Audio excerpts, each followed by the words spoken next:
Holly was her first child. A very happy, easy baby.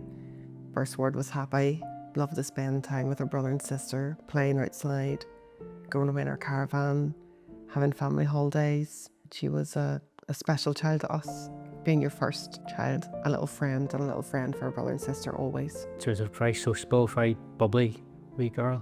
She loved fashion, she loved dressed up for going out with her friends, going out to dinner.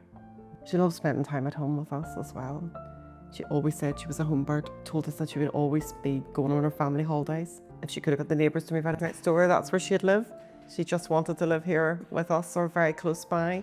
Family was very much at the centre of her. And that was very special for us. She would have messaged you. She was always on the phone, always asking you what was happening.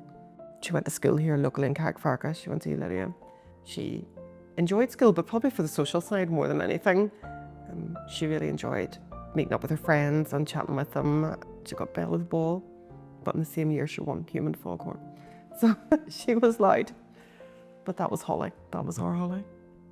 Holly left school after finishing her A-levels. Wasn't quite sure what she wanted to do, so took a job in a local school as a learning support assistant.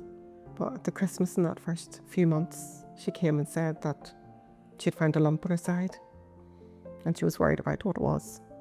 I think at first you sort of think, oh, you've just pulled a muscle. She trained a few times a week and we never really thought very much. But after a week or two, something just hits in your head and you think, that's not right, we need to get you seen. We took her up and she was quickly referred to the hospital and had her scans, and from the first scan, we knew there was something of concern. Referred to the consultant then on the 14th of February. We were told then there was sarcoma at the chest wall, and then to be starting treatment, to be chemotherapy. Very long treatment. She had treatment in hospital. She would be in and out every week. And every other week she'd spend time in. They were very good to her in hospital.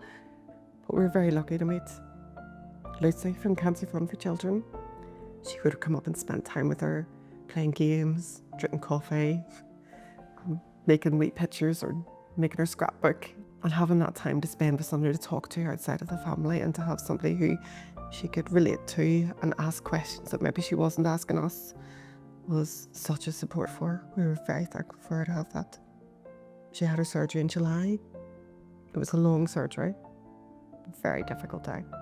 But she recovered well, and we thought that she had got all of the cancer and that was her. And her next treatment was proton beam therapy in Manchester for completion. So while she was recovering, we managed to take a break to Daisy lunch together as a family.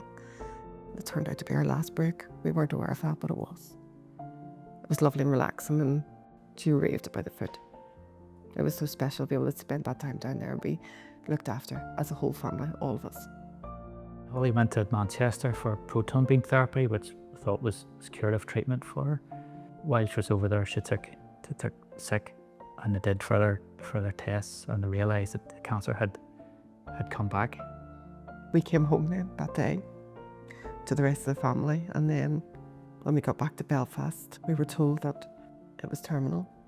But of course, being Holly, she was worried about what everybody else would think. She was worried about my brother and sister. how she would tell everybody else that news, and we just said, you don't have to, that's us. We tell them for you. Holly only got 10 days at home until she passed away.